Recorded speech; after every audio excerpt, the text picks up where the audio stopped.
wabarakatuh. Waalaikumsalam warahmatullahi wabarakatuh. Alhamdulillahirabbil alamin. Allahumma shalli wa sallim ala habibika Mustafa ka nabiyina Muhammadin wa ala alihi washabihi asma'in. Amma ba'du. Yang kita hormati Bapak Rektor UMN Dr. Fauzan MPD, Bapak Suparto, Bapak Haris, Bapak Stardi dan Bapak Irwinto, juga Direktur Telkom Bapak Mungkas, teman-teman UMM dan semua yang mendengar yang kami hormati.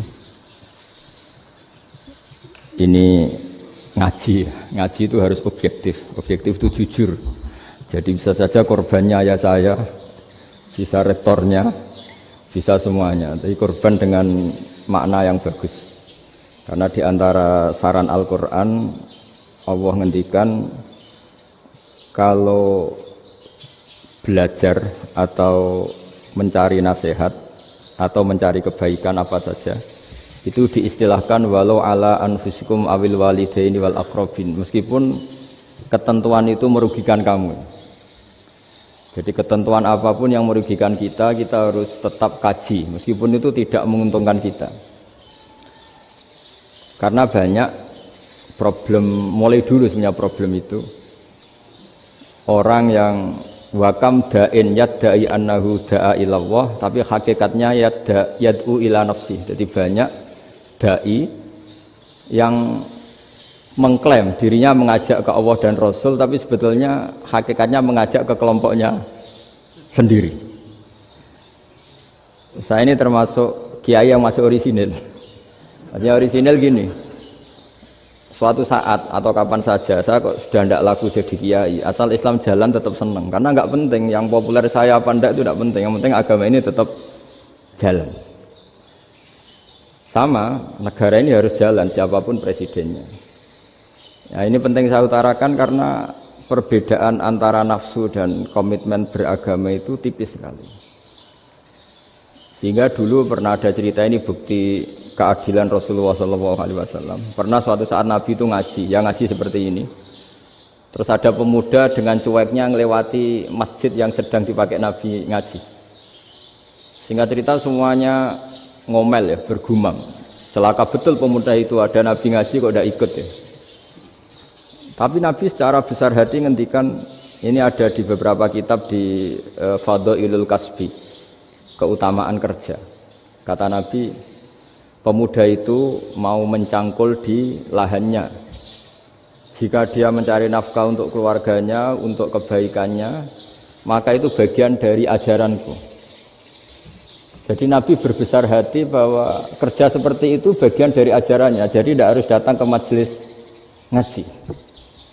Dan bisa saja yang sedang hadir itu ya orang yang hindari istrinya minta belanja dari ngaji terus benar dituntut belanja kan gitu. Mungkin anak-anak UMM yang kesini daripada tengok-tengok yang Malang bosen jalan-jalan ke Rembang gitu. Nah, jadi nggak mesti benar juga niatnya gitu. Jadi ya sama itu. Jadi kalau di dunia kiai yang masih orisinil itu nafsu itu benar-benar dilatih. Maka masyhur dalam cerita ada orang perang sama Ali radhiyallahu anhu. Ketika perang ini sangat semangat. Tapi ketika orang itu meludahi dan Sayyidina Ali ini tersinggung karena diludahi, Sayyidina Ali langsung angkat tangan. Sudah, perangnya nggak usah diteruskan. Karena saya marah sama kamu sekarang demi nafsu karena kamu meludahi saya. Padahal saya tadi motifnya demi Allah dan Rasul. Jadi sangat tipis bedanya kita emosi karena diri kita dan emosi karena Allah dan Rasul. Sehingga ketika diludahin ini terus beliau mikir jangan-jangan perang saya karena saya diludahin. Nah, yang hilang dari peradaban modern adalah Allah itu tidak begitu hadir di hati kita. Saya sering cerita di mana-mana, teks hadis itu sebenarnya berbunyi gini, ini hadis sahih. Mangka na yu'minu billahi wal yaumil akhir fal yukrim jarohu. Ada yang fal yukrim jarohu doifahu, ada yang fal yakul khairan aw yasmut. Siapa yang iman dengan Allah dan Rasul maka harus memuliakan tetangganya, memuliakan tamunya. Dulu itu ada seorang ulama dipanggil anak muda, dibully terus sekarang. Wahai kiai, datang ke rumah saya. Datang kiai itu. Setelah sampai ke rumah orang itu, silakan kiai kembali ke rumahnya. Saya tidak butuh kiai. Kiai itu dengan riang kembali. Setelah di rumah dipanggil lagi. Pak Yai, silakan datang ke rumah saya. Datang lagi. Ya senyum-senyum kiainya santai. Wah, nggak jadi butuh Pak Yai, silahkan kembali lagi. Sampai 3 kali. Oh itu kalau rektor digitukan marah itu. Dosen marah. Kiainya santai. Santai, senyum-senyum, rileks. Ketika ditanya, kenapa Pak Yai tidak tersinggung? Jawabannya unik. Anak muda, saya ini senang sekali nuruti perintah Allah, disuruh menghormati tetangga. Sehingga ketika Anda manggil ya saya datang. Ketika Anda nyuruh pulang ya saya pulang. Saya senang sekali nyenengkan tonggo. Dan itu perintah Allah, jadi tidak ada hubungannya dengan kamu. Wah, pemudanya nangis minta dimaafin. Kalau kita kan enggak, kita ini dosen, kiai, mungkin kita doktor, mungkin kita profesor. Tapi kita ini sering didikte oleh orang bodoh. Kalau orang bodoh itu jengkel, lo kita ya jengkel. Lo kamu jengkel, dijengkelkan orang bodoh itu namanya terdikte. Itu bodoh apa pinter? Oh itu tidak pinter sama sekali. Kalau betul-betul kamu pinter, hanya bisa didikte oleh Allah Subhanahu wa Ta'ala. Jadi antara hukum Allah apa? Wa ahsin man asa'a ilaika, berbuatlah baik sama orang yang berbuat buruk sama Anda. Itu dikteannya Allah. Kalau dikteannya orang-orang bodoh kayak dimangkel ben mangkel, terus kamu mangkel. Itu bodoh apa pinter? Nah, problem kita kekinian adalah wong pinter wong bodoh itu podo-podo bisa didikte oleh sekelilingnya. Sekaruan wataknya perempuan seperti itu, wataknya anak-anak seperti itu, kita didikte.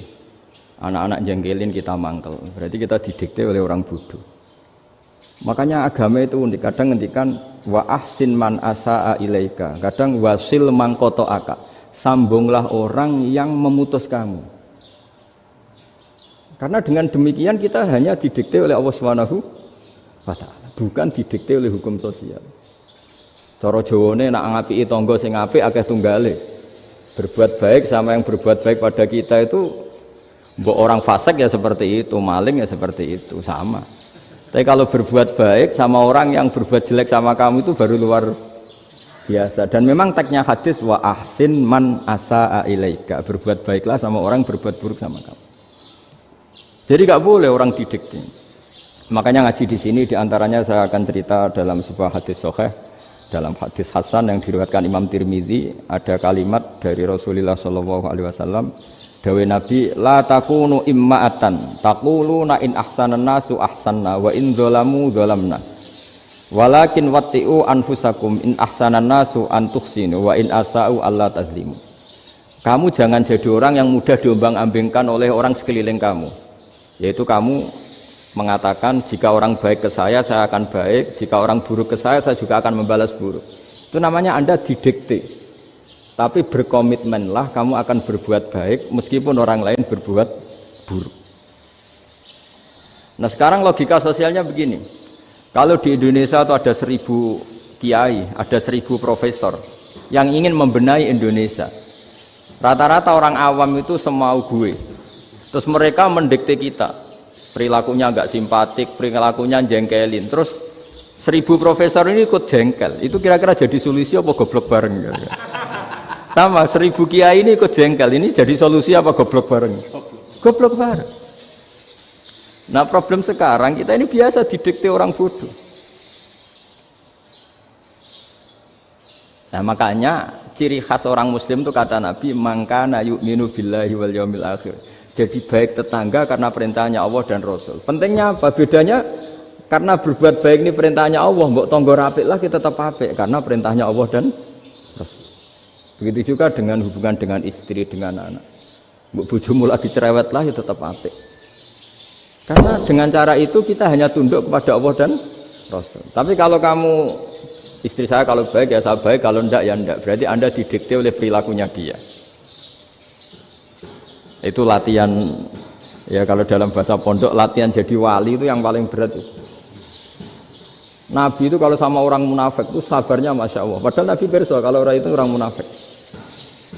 Karena dengan cara seperti itu, bahwa kebaikan Nabi pada seseorang itu atas perintahnya Allah dan Rasul, bukan atas nama servis.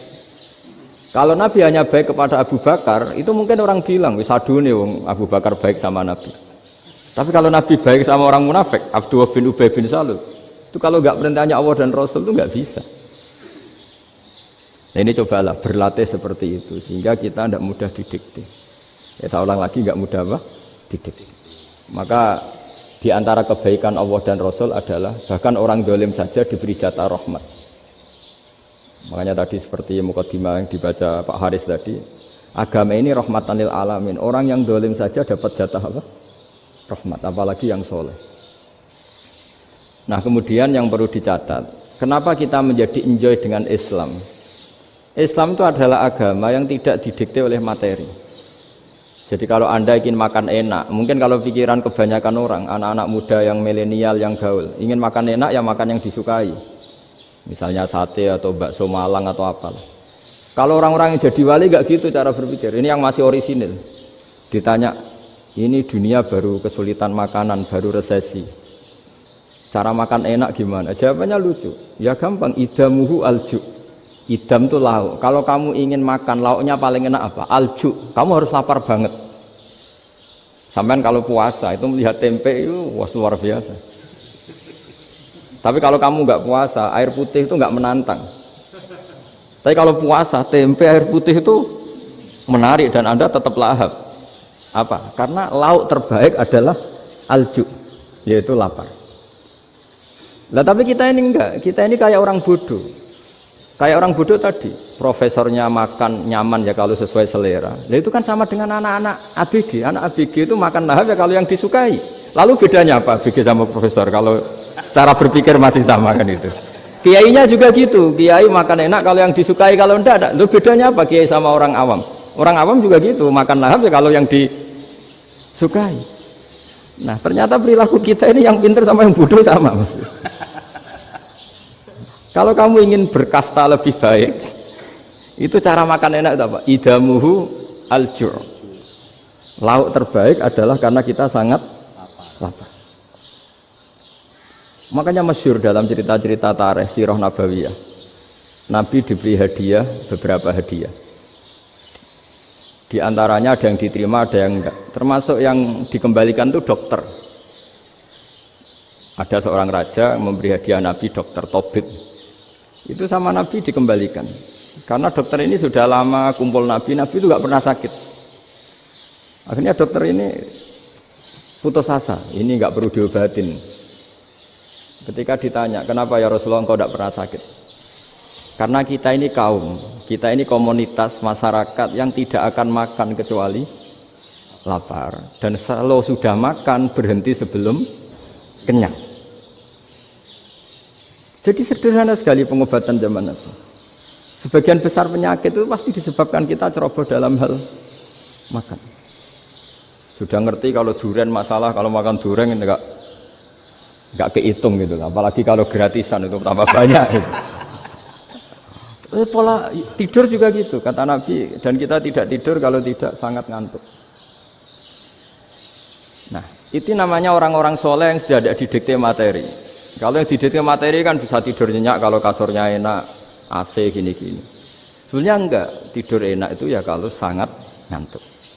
Mbok di gudang, mbok di bis, kalau sangat ngantuk ya semuanya ya enak. Sama, mbok lapar, mbok hanya tempe, tapi kalau sangat lapar itu ya enak. Nah ini ilmu yang mulai hilang, ilmu-ilmu yang mulai hilang. Nah, cara ibadah juga gitu. Kita ini kan, saya ini punya bapak kiai, mbah kiai. Punya guru yang sangat alim ya seorang Kiai Maimun. Itu dulu kita pengkaji ilmu itu tidak pernah tahu bedanya NU dan Muhammadiyah. Karena dulu Mbah Darwis itu Kiai Dahlan itu dulu ngajinya bersama Mbah Hasyim ketika di Indonesia yang ngaji Mbah Soleh Darat. Mbah Soleh Darat itu dulu ngajinya sama buyut saya ke-6 namanya Mbah Soleh Asnawi di Kudus. Mbah Soleh Darat itu dulu alim-alimnya orang Jawa ya Mbah Soleh Darat, Soleh bin Umar. Tempatnya di Semarang, tapi beliau itu sebenarnya orang Jepara yang dekat Kudus. Setelah di Mekah, Mbah Hasyim ini mondoknya ya, mulazimnya ke Syekh Mahfud Termas. Tapi sesekali ke Syekh Khotib Minangkabau. Nah yang Mbah Ahmad Dahlan lebih sering ke Syekh Khotib Minangkabau, sesekali ke Mbah Mahfud. Singkat cerita, karena Syekh Khotib Minangkabau sudah modern ya, terlibat organisasi dunia. Pas itu beliau pengagum Muhammad Abduh, pengagum Rasid Ridho. Sehingga bawaannya Mbah Dahlan itu lebih pergerakan karena beliau lebih ngidolakan Syekh Khotib. Nah Syekh Khotib sendiri sebenarnya orang Minangkabau. Jadi beliau namanya Muhammad saja sebenarnya. Jadi menantunya orang Arab. Oh itu dicibir mertuanya ini karena punya mantu orang Jawa, orang ndak Arab. Singkat cerita terus si mertuanya bilang gini, kamu jangan pernah bilang kalau orang Arab itu mansa kanal Arab, orang yang bertempat di Arab. Walakin man takallama bi arabiyyin fasihin, tapi orang bisa ngomong Arab secara fasih. Singkat cerita kalau kamu tidak percaya, nanti suatu saat menantu saya kalau Jumatan, tidak usah kamu kasih tahu, langsung suruh jadi khotib. Nggak usah kamu kasih tahu, sarannya nggak usah kamu kasih tahu. Kalau sekarang kan enggak. Kalau dosen mau jadi khotib kan mengumpulkan materi dulu. Lucunya di antara materinya itu dari TV. Makanya jadi ribet kan khutbah sekarang. Kalau musim corona ya akan ngomong corona, musim apa ngomong apa. Jadi lagi-lagi didikte oleh media. Sebenarnya kalau ngomong kan sesuai kebutuhan umat, ini obatnya apa. Tapi enggak sesuai trending topik, itu kan kayak anak-anak gaul. Ini dokter kok gitu kan aneh. Singkat cerita si khotib ini enggak dikasih tahu, saya Muhammad tadi enggak dikasih tahu, langsung disuruh khutbah. Fatakallama bikalamin fasihin. Dia ngomong fasih sekali. Bahkan ngalah-ngalahi fasihnya orang Arab asli. Semenjak itu beliau dapat gelar Al-Khotib, orang yang cakap berpidato berkhutbah. Makanya terus dia Khotib Al-Minangkabau. Jadi orang Indonesia itu luar biasa. Dulu yang namanya orang Indonesia di Arab Saudi itu dihormati sekali karena yang ke sana itu pasti ulama. Sudah alim di Indonesia ke sana, termasuk Mbah Ahmad Dahlan, Mbah Hasyim dulu karena sama-sama muridnya Mbah Soleh Darat. Lama-lama yang ke sana itu TKI TKW itu ya mulai agak dibully. Dulu Syekh Nawawi di antara ijtihad yang dihormati itu beliau mengkritik nyuwun sewu orang yang kan orang biasanya normalnya kan muji orang mati syahid. Hebat orang mati syahid itu hebat gini. Oke, kita sepakat orang mati syahid itu hebat. Tapi kata Imam Nawawi dengan syarat niatnya itu li'ila'i kalimatillah dan itu bawaan takdir. Saya ulang lagi, itu bawaan takdir, harus mati di medan perang. Tapi tidak boleh seseorang ini niat perang tapi niatnya supaya syahid. Karena kalau begitu berarti dia berniat supaya menjadi maktulal kafir, orang yang dibunuh orang kafir. Kedua, dengan dia mati berarti pasukan Islam berkurang. Berarti dia ingin pasukan berkurang, hanya ambisinya dia ingin langsung ke surga. Misalnya pasukan orang Islam itu 10, orang kafir 10. Kalau kamu ingin syahid berarti mati 1 kan, tinggal 9 kan. Nah kalau yang seperti itu 10 kan mati semua. Gara-gara ingin syahid akhirnya perangi rapati tenanan, benang mati, benang mlebu swarga. Kata Syekh Nawawi, ya enggak. Kalau kamu perang sama orang kafir ya niat menang.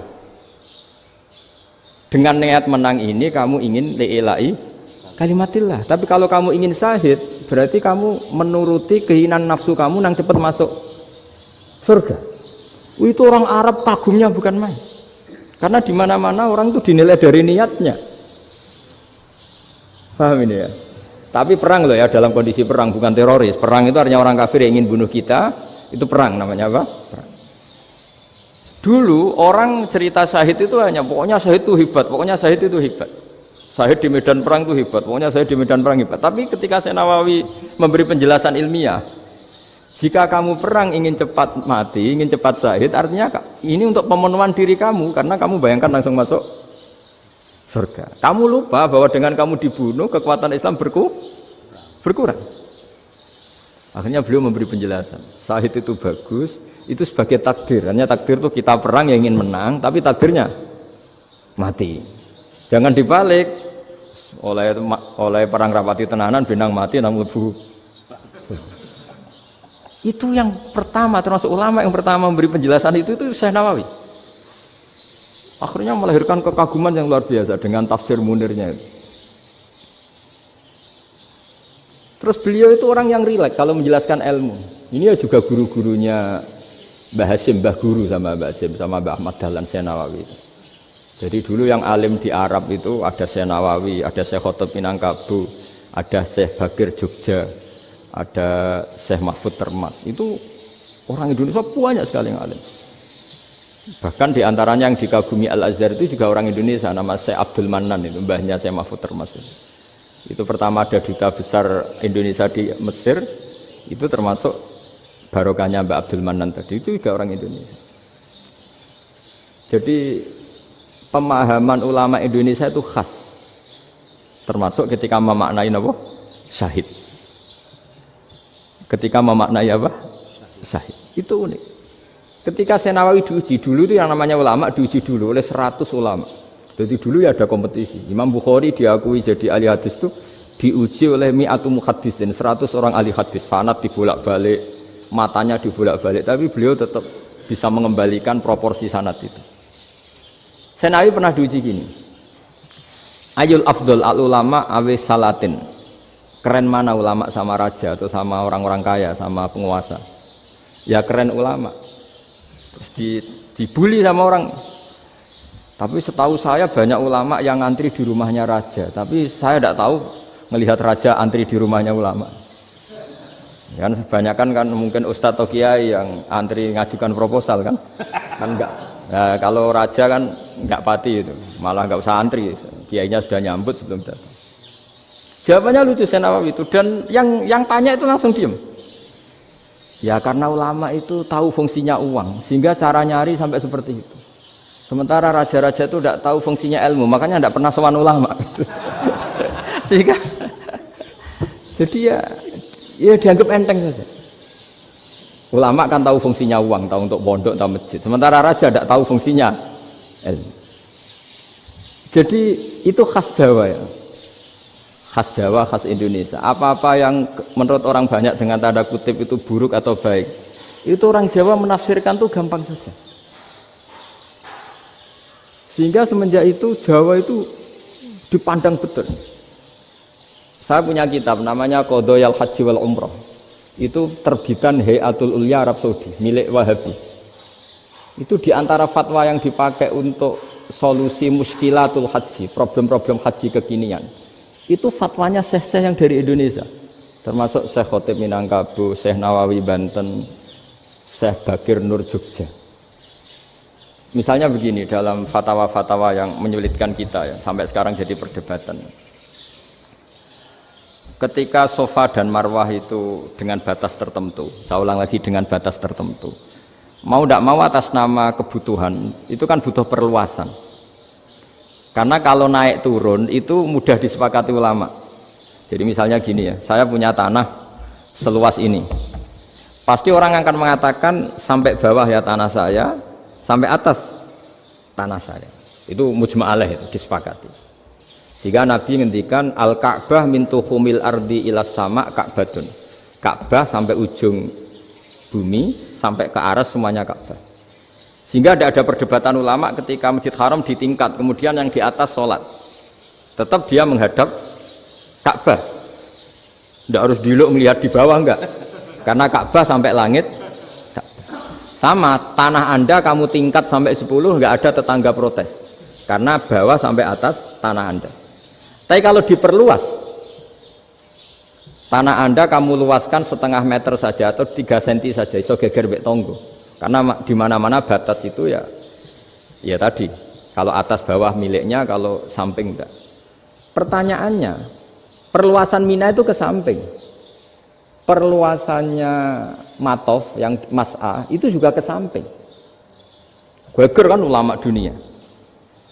Bagaimana hukumnya Mina Jadid, Mina yang diperbarui atau Mina yang diperluas? Itu diantara rujukan baik yang membolehkan maupun yang menentang. Itu ya syekh-syekh Indonesia. Itu orisinal tuh. Saya punya kitab orisinal terbitan Hayatul Ulya, kira-kira ya kemenaknya Arab Saudi kalau di Indonesia itu. Itu yang dirujuk dawuh Syekh Nawawi, dawuh Syekh Khotib Minangkabau. Karena apa? Ada logika khas Jawa. Misalnya begini. Meskipun saya tidak perlu fatwa Mina Jadid sah apa enggak, memang jadi perkhilafan ulama. Misalnya kampung ini dinamai Mina. Pertanyaannya gini, tanah yang di samping ini bisa milik Anda apa enggak? Ya bisa Gus kalau dibeli atau dihibahkan. Berarti tanah di samping Anda menjadi milik Anda karena ada proses pengambil alian lewat beli maupun hibah. Nah masalahnya ini negara itu berhak menganeksasi atau memasukkan ini sebagai mina. Itu ulama Jawa kalau ditanya alasannya apa? Fa innal muttasila bis-syai' hukmu dzalika syai'. Karena yang gantet, yang mutasil itu bisa dihukumi seperti sesuatu itu. Jadi kalau ini mina, ya yang gantet mina ini ya bisa dikatakan mina. Beda dengan membuat mina malang mina, wah itu tidak bisa, tidak mutasil kan? Itu enteng sekali ulama Jawa. Satu ya tentu karena kebutuhan, tapi asal masih al-muttasilu bihi, yang masih tanah yang masih mutasil dengan. Nah, ketika perluasan mas'ah antara sofa dan marwah kan misalnya ini batas luasnya sofa, ini batas luasnya marwah. Lalu atas nama kebutuhan, sofa marwah itu sampai sini. Sampai agak meluas ke sini. Itu geger Arab Saudi. Wah, ini gimana? Padahal tawaf itu harus antara gunung Sofa dan gunung Marwah. Sa'i itu ya. Tapi kalau istilah Quran memang tawaf sama-sama. Makanya apa? Inna Sofa al-Marwata min sya'airillah faman hajjal baita wa i'tamara fala junaha alaihi ayyat tawafa. Nah, jadi kalau istilah sa'i di Quran itu masih tawaf. Karena harus ada, kalau bisa lah, bukan harus. Kalau bisa memang harus ada unsur muternya. Kita kalau sa'i kan dari sini Sofa sampai sini Marwah. Terus kan agak muter ke sini. Nah, kan agak membentuk lingkar, nah, makanya Quran tetap mengistilahkan apa? Tawaf. Jadi bukan sini ke sini terus sini ke sini kan enggak, tapi sini sampai sini terus muter kan, terus sini. Jadi antara setar dan selama ini prakteknya kan gitu ya. Sofa ngambil sini, terus ke sini, terus agak muter. Nah, karena ada unsur agak muter ini terus orang menyebut apa? Tawaf. Tapi itu bukan syarat sah, ini cerita ideal. Saya ulang lagi ya. Gunung Sofa itu puncaknya atau pucuknya kalau dalam bahasa Jawa itu ya hanya segini, ini sampai sini. Nah, kelompok Islam yang fikih keras nggak boleh diperluas karena Allah memilih tempat ini itu spesial, jadi nggak boleh ke yang lain. Tapi ketika kebutuhan mendesak, mau tidak mau harus diperluas. Itu jawabnya Kiai Jawa lucu. Gunung sing ketok iku sing dhuwure tok. Sikilane luwih hombo. Jadi karena kita kan gunung kan bentuknya gini. Nah, sofa yang kecil itu yang atasnya, tapi sikilannya sini kakinya lebih luas. Jadi boleh perluasan asal tidak melebihi kakinya. Ya dihitung ya lebih luas. Jadi Kiai Jawa itu kayak wong delok gunung Penanggungan, kayak gunung Arjuna. Di mana-mana puncak gunung itu lebih kecil timbang kakinya. Artinya diperluas ini bukan berarti tidak di sofa dan tidak di, itu khas Kiai Jawa. Jadi jangan kira orang Jawa itu tidak hebat sekali. Termasuk perkembangan hotel di Arab Saudi. Itu dulu sebelum ada hotel. Buyut saya kelima atau keenam dulu haji, namanya Badur Rahman. Itu kalau mau ingin apa ya? Menghindari terik matahari itu masuk gua. Itu masuk gua itu hanya separuh badan, kakinya di luar. Jadi jangan bayangkan kalau gua di Indonesia kayak gua Akbar di Tuban orang bisa masuk jalan-jalan, enggak. Gua di Arab itu kayak cepitan batu, tidak sampai masuk. Sehingga kepalanya dimasukkan, kakinya masih kena matahari, saking panasnya Arab Saudi. Sehingga dalam bayangan hijrah ketika Nabi bersembunyi di gua apa? Sur. Itu kata Abu Bakar, kalau orang kafir melihat kakinya pasti melihat kita karena nggak bisa masuk penuh. Jadi orang tuh mau dempes tok. Sehingga ya kira-kira luasnya gua ya paling segini. Makanya guyonannya kiai-kiai itu untung nggak kayak gua Indonesia. Kalau kayak gua Indonesia laba-labanya capek karena luas sekali. Jadi jangan bayangkan gua Arab tuh kayak gua Indonesia. Makanya bayangannya andai kan orang tuh melihat ke bawah pasti melihat kita karena orangnya nggak bisa masuk penuh. Nggak bisa masuk 100%. Ya kayak cepitan batu lah mirip. Itu kan mirip Gunung Uhud. Gunung Uhud kata Rasulullah nanti kalau kamu perang itu di atas, menang atau kalah di atas. Musuh biar di bawah. Dengan di atas kamu bisa manah. Jangan bayangkan kayak Gunung Merapi, kayak Gunung Penanggungan. Lah kalau Gunung Penanggungan mana ke bawah yang leyang kan? Jadi gunung di Arab itu kayak bukit. Ya sampean pernah kan ke Uhud itu ya sama ini aja tinggi ini kan? Lah ini yang mulai ada mis. Makanya nerjemah itu susah di Indonesia. Karena jabal itu udah harus tinggi. Kalau tinggi nggak bisa manah dari atas ke bawah kan nggak ngefek kan? Sampean kalau ke Uhud gunungnya kan pendek sekali sehingga yang mana dari atas ke bawah ya kalau kena musuh ya celaka karena memang dekat. Ya kalau gunung Indonesia mana dari atas ke bawah yang leyang nggak ngefek. Nah itu susahnya nerjemah bahasa Arab ke kita. Jadi apa ya? Transkrip itu nggak gampang karena ada pengertian yang beda. Kita kalau bilang gunung itu tinggi sekali. Sampai banyak mahasiswa tersesat ya saking tingginya. Kalau orang naik Uhud nggak akan tersesat, wong ketok dari bawah itu. Nah ini pentingnya ngaji ya. Jadi akhirnya ulama-ulama Indonesia itu dipakai rujukan. Jadi mulai Mbah Hasyim, Mbah Ahmad Dahlan sampai era buyut-buyut itu masih orang alim. Lama-lama yang di Indonesia ini orang-orang yang bodoh.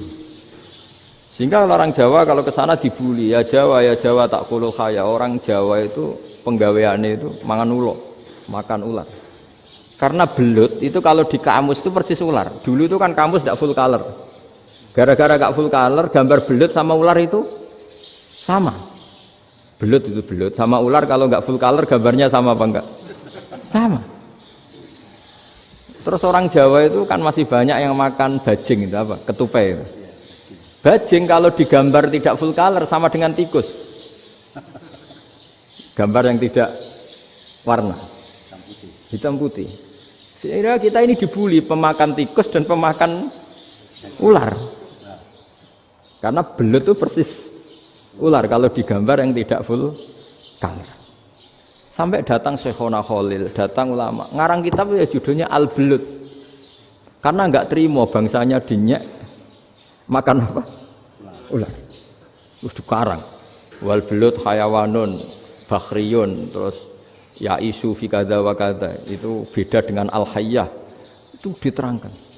Mulai bisa nerima. Terus sistem hotel juga gitu. Sampai tanyakan dalam sejarah dulu orang Sedayu ada namanya Syekh Mukhtar. Syekh Mukhtar bukan bikin rumah besar yang siapapun orang Indonesia haji itu nempat di sana. Nah ini yang menginspirasi akhirnya ada hotel. Dulu Syekh Mukhtar hanya menyediakan untuk hujat-hujat Indonesia. Lama-lama jadi hotel. Nggak mau saya mau cerita. Kata Mbah Mun sering cerita. Kenapa wa ma arsalnaka illa rahmatal lil alamin, kata Mbah Mun, Allah itu pasti bikin ulama yang tidak produk Arab itu pasti ada. Kalau orang Arab jadi ulama wajar, bahasanya Arab, domisilinya di Arab. Tapi Allah akan selalu bikin ulama yang tidak bangsa Arab. Imam Ghazali itu Tus itu Persia. Imam Bukhari itu kira-kira kalau sekarang ikut Uzbek. Ya. Imam Bukhari itu kalau negara sekarang ikut mana? Uzbek. Kenapa demikian kata Mbah Mun? Karena Allah sudah ngendikan wa ma arsalnaka illa kafatal linnas. Manusia semua ini kena khitabnya Islam. Kalau tidak ada ulama yang dari berbagai negara, kesannya Islam itu hanya milik orang Arab Saudi. Makanya Allah selalu bikin ulama-ulama yang bahkan tidak Arab. Termasuk Imamul Muhaddisin, yaitu Imam Bukhari itu orang Uzbek, orang Rusia lah kalau sekarang ikut Uni Soviet dulu. Imam Ghazali itu orang Persia. Syekh Nawawi itu orang Banten. Karena Allah ingin memaklumatkan bahwa Islam ini untuk semua. Sehingga orang yang tidak Arab pun bisa belajar Islam. Yang alimnya itu nggak kalah sama orang apa? Arab. Makanya ini PR ya. Kalau Gus Dah Ploso nanti ngendikan suatu saat orang belajar Islam itu bahkan orang Arab pun bisa belajar ke Indonesia. Kalau orang Indonesia bisa alim betul kayak dulu. Sekarang banyak liga antar ulama. Itu orang Indonesia pasti masuk. Ulama-ulama top dunia. Itu pasti orang Indonesia banyak yang masuk. Karena tadi, ketika orang Indonesia baca kitab, itu orang Arab itu kagum. Kok bisa tidak bahasanya baca secara benar? Bukan sekedar bisa baca secara benar. Karena memang dilatih sedemikian rupa di pondok-pondok. Makanya kita semua lah, yang alim di Indonesia itu kemana-mana ya pasti alim. Dulu putra Mbah Mun namanya Gus Zofur itu tahun pertama ya sudah the best di tahun pertama. Kalau tahun pertama the bestnya ilmunya bawaan dari sarang, dari keluarganya. Gus Najib mondok di Said Muhammad tahun pertama sudah dipuji sebagai yang teralim karena ya sanggup. Kalau dipujinya tahun ketiga, tahun keempat kan mungkin dapat dari sana. Ini tahun pertama. Saya ulang lagi tahun pertama. Karena pengajaran di Indonesia itu luar biasa di pondok-pondok ini. Makanya kalau dalam anekdot pondok itu cerita-cerita lucu itu. Ada orang Jakarta ngaji, setelah di kelas itu pelengahan terus. Melihat jendela, lihat pintu terus. Lama-lama gurunya marah. Kamu diajarin kok enggak punya sopan, melihat pintu terus enggak memperhatikan guru. Anak Betawinya jawabnya lucu. Habis Pak Guru bohong. Kenapa ya? Kamu Pak Guru bilang Ja'a Zaidun, Zaid datang. Tak lihat enggak ada yang datang. Setelah itu contoh nasab kan ro'a itu Zaidan. Saya melihat Zaid, saya enggak melihat Zaid. Contoh ketiga yang jar kan maror tu bi Zaidin. Saya berjalan ketemu Zaid. Pak Guru diam di situ enggak jalan-jalan. Jadi saking detailnya Indonesia diajari. Kalau rofa Ja'a Zaidun, kalau nasab ro'a itu Zaidan, kalau jar marortu bi Zaidin. Nah si murid Betawi ini karena pertama sekolah, ngiranya gurunya itu cerita Zaid datang, makanya dia ngelihat pintu terus. Mana katanya datang kok enggak datang-datang. Nah dengan latihan seperti itu, kemungkinan orang Indonesia salah itu kecil karena memang dilatih betul. Saya ulang lagi karena memang dilatih betul. Sehingga ketika orang Indonesia ini yang cerita seorang wartawan, ini kisah nyata. Kalau ini tidak anekdot, kisah nyata. Ada wartawan internasional ngeliput Ramlah itu di Gaza, di Palestina. Wartawan Indonesia ini hanya bisa bahasa Inggris. Dijak ngomong bahasa Arab. Terus dia bilang saya tidak bisa. Saya tidak bisa, saya bisanya ngomong Inggris. Tapi apa yang terjadi setelah sholat, si Indonesia ini jadi imam pakai sholat jariyah lagi. Baca bismillah benar, bismillahi jar karena mudhof ilaih. Terus ketika iktidal ya benar, Rabbana lakal hamdu mil'us samawati wa mil ardi benar. Ketika tahiyat ya benar, at-tahiyatul mubarakatuh sholawat. Sama orang Arab ini diambungi. Orang Arab kalau senang orang itu dicium. Kamu tawaduk, sebenarnya kamu itu ahli bahasa Arab. Karena orang Indonesia sekali sholat itu nggak ada yang salah. Meskipun benarnya karena hafalan, tapi bagi yang ahli nahwu itu hebat. Misalnya kita kalau ngapalkan kan bismillahi, bismijar karena ba, Allahi jar karena mudhof ilaih, ar-rahmani jar karena sifat, ar-rahimi karena sifat. Alhamdu rofa karena mubtada, lillahi jar karena ada huruf jarli, Rabbi jar karena sifat. Sebetulnya tidak karena pinter, tapi karena hafalan. Tapi orang Indonesia hebatnya itu benar terus. Rabbana lakal hamdu, ya kan? Alhamdu rofa, terus mil'us samawati ya rofa karena sifat. Sehingga terus orang Indonesia kalau sholat di Timur Tengah itu dipuji. Karena makhrajnya ya benar, rofa nasabnya juga benar. Nah itu di negara lain tidak ada nggak Indonesia. Orang Cina itu sering bikin marah orang-orang Arab karena kalau dongo itu nggak fasih kayak orang Indonesia. Orang Indonesia kalau dongo ya Allahumma tohir qalbi. Orang Cina ini yang jadi guyon di Arab. Allahumma tahir kalbi gitu. Itu kan bedanya jauh. Itu orang Arab pertama membiarin, lama-lama kalbun entak gitu. Maksudnya asu-asumu gitu. Karena dia bilangnya qaf itu kaf. Jadi kalau Allahumma do Allah tohir, kula aturi nyucekno panjenengan kalbi ing asu ingsun kan.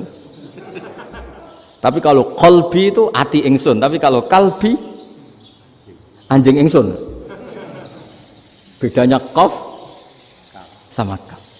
Ada orang-orang ya kalbun entak. Asu-asumu maksudnya kan. Tapi padahal orang Cina itu paling dilihat teksnya ya pakai qaf. Orang Indonesia enggak, mulai kecil dilatih sak fase-fase. Sampai ya sulit betul latihan Fatihah itu. Kalau di Kudus malah sampai 3 bulan Fatihah. Sampai at-tahiyyatu, kurang lagi, kurang bersih. At-tahiyyat sampai gitu. Sampai ada cerita itu orang dipanggil maftuhin itu enggak melengak, harus maftuhin. Baru melengak. Tapi barokahnya itu orang Indonesia kalau dongo memang benar-benar Allahumma tahhir qalbi. Ya Allah sucikan hati kami, bukan tahhir kalbi. Karena sekali jadi kaf itu maknanya anjing saya. Ya Allah sucikan anjing. Jadi ini orang Indonesia. Jadi kata Mbah Mun, dawe Mbah Mun, illaka fatal linnas, bahwa agama ini milik semuanya. Itu diantara bukti Allah menghendaki atau mendesain Islam seperti ini, orang yang belajar di Indonesia. Itu pengetahuannya Islam, pengetahuannya tentang Islam itu tidak kalah sama yang belajar di Al-Azhar, sama yang belajar di Arab Saudi. Makanya ini PR-nya UMM, PR-nya IAIN, PR-nya UIN. Bisa enggak sealim mereka dalam bahasa Arab? Nah, bahasa Arabnya man anta, ana zaidun. Jangan sampai, karena kita di sana ini kadung dibully. Orang Arab tuh kalau bully kita, sampai tak kasih cerita. Itu ngawurnya Masya Allah. Kata dia, ada anak orang Indonesia haji. Si anaknya orang Indonesia yang dijotos sama anaknya orang Arab. Dijotos, dipukul. Singkat cerita terus si orang Indonesia enggak terima, anaknya yang orang Arab dipukul. Yang balas bapaknya. Orang Arab tanya, lima ada dorobta ibni, kenapa kamu mukul anak saya? Itu orang Indonesia bahasa, wah aku biasa. Jadi hanya bilang gitu. Artinya anak saya dihada ya maka tak ada. Bahasa Arabnya gitu. Anak saya dipukul maka saya balas mukul. Itu orang Arab mantuk-mantuk oh gitu. Paham? Suatu saat ada orang Indonesia itu sama orang Arab itu dilus-lus itu ya digini-giniin. Karena dia latihan bahasa Indonesia, latihan bahasa Arabnya itu masih mufrodat. Jadi kalau ngartikan yadun itu tangan, saro itu jalan. Jadi kalau jalan ya saro-saro. Roksun itu kepala, ana itu ingsun. Jadi karena dia nggak ngerti penggunaannya, itu bahasa Arabnya itu yadun anta, jadi bukan yaduka tapi yadun anta, berarti tangan kamu. Saro-saro itu jalan-jalan.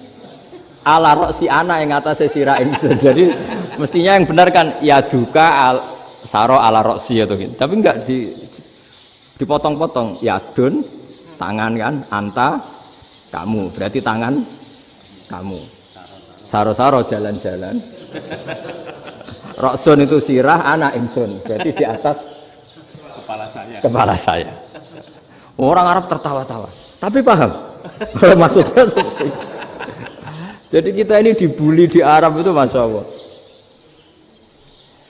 Jadi akhirnya lahirlah ulama-ulama tadi yang saya sebut tadi. Bahkan pernah lama sekali ulama Indonesia itu jadi master di Arab Saudi, yaitu Senawi Banten. Itu kalau orang sana bilang itu Sayyidu Ulama Il-Hijaz, top-topnya ulama Mekah Madinah, padahal beliau orang Indonesia. Dan dimakamkan di Ma'la itu dekat makamnya Sayyidah Khadijah, karena sangat dihormati. Nah, di antara sebab dihormati adalah ketika orang memahami syahid, maknanya pokoknya maktulal kafir. Syahid itu adalah orang yang kalau perang itu mati di medan perang. Itu Imam Nawawi merinci secara detail. Kalau dia perang supaya tujuannya mati syahid cepat ke surga, berarti dia nuruti hadzun nafsi, ingin cepat ke surga.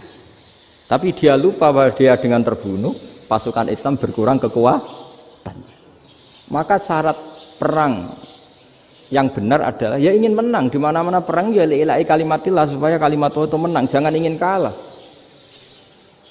Soal dia mati takdir, tapi jangan ingin mati. Wah, itu terus dikagumi. Ternyata memang, oh iya ya, kalau pasukan Islam 10, kafir 10, kita ingin syahid, berarti ya kalau orang ingin syahid kan terus mungkin perangnya ada hati-hati, main ngawur saja terus kalah mati. Sudah kalon satu kan, terkurangi satu kan. Nah kalau semuanya 10 punya niat gitu, nah itu Syekh Nawawi. Syekh Nawawi itu orang yang begitu gampang nerangkan Quran. Bahkan ketika orang Arab kesulitan ngartikan famathaluhu kamathalil kalbi in tahmil alaihi yalhas aw tatrukhu yalhas. Orang Tomak itu ibarat kayak anjing. Anjing itu kamu kasih makan ya tetap melet, menjulur-julurkan lidahnya, kamu ndak ya ndak. Imam Nawawi ditanya, "Ma wajusibbi?" Lalu wajah tasbihnya di mana? Beliau menjawab, "Fit Tomak." Jadi anjing punya dua sifat yang berlawanan.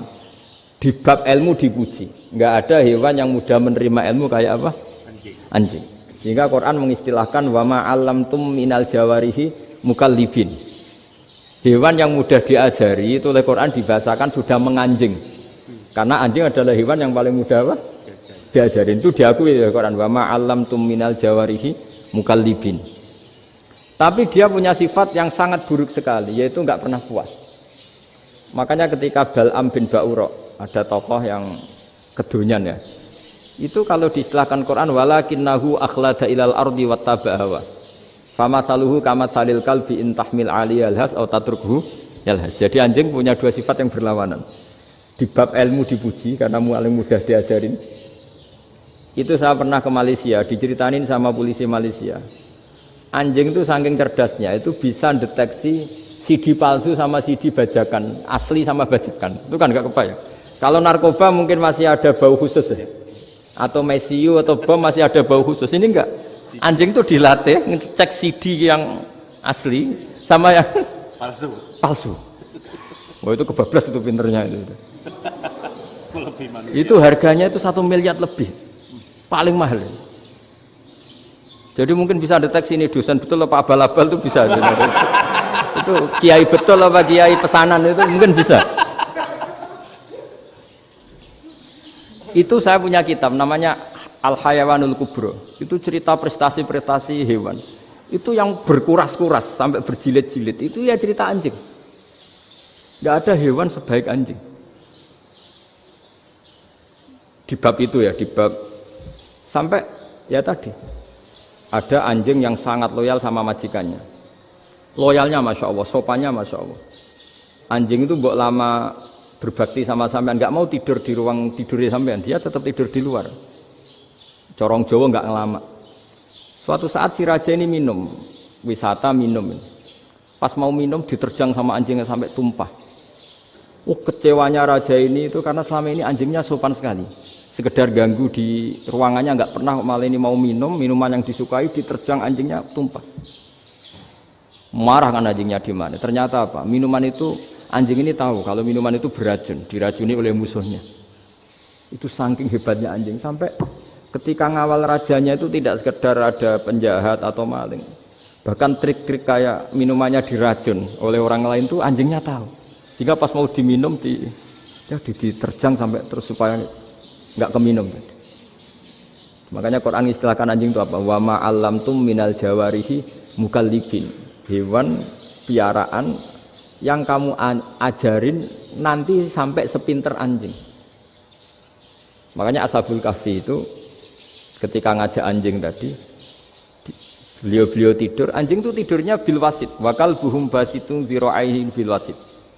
Jadi dia tidur dalam posisi siaga. Loh coba anjing itu nggak pernah sekolah.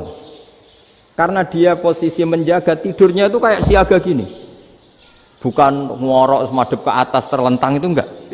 Andai kan dia tidur terlentang itu kan yang mau mengganggu kan, wah asune turu itu enggak. Dia tidur posisi siaga, makanya disebut lawit tolak ta'alaihim lawalaita minhum firaron. Kalau kamu melihat anjing itu pasti lari karena dia posisi siap merekam. Jadi tidur tapi posisi siap merekam.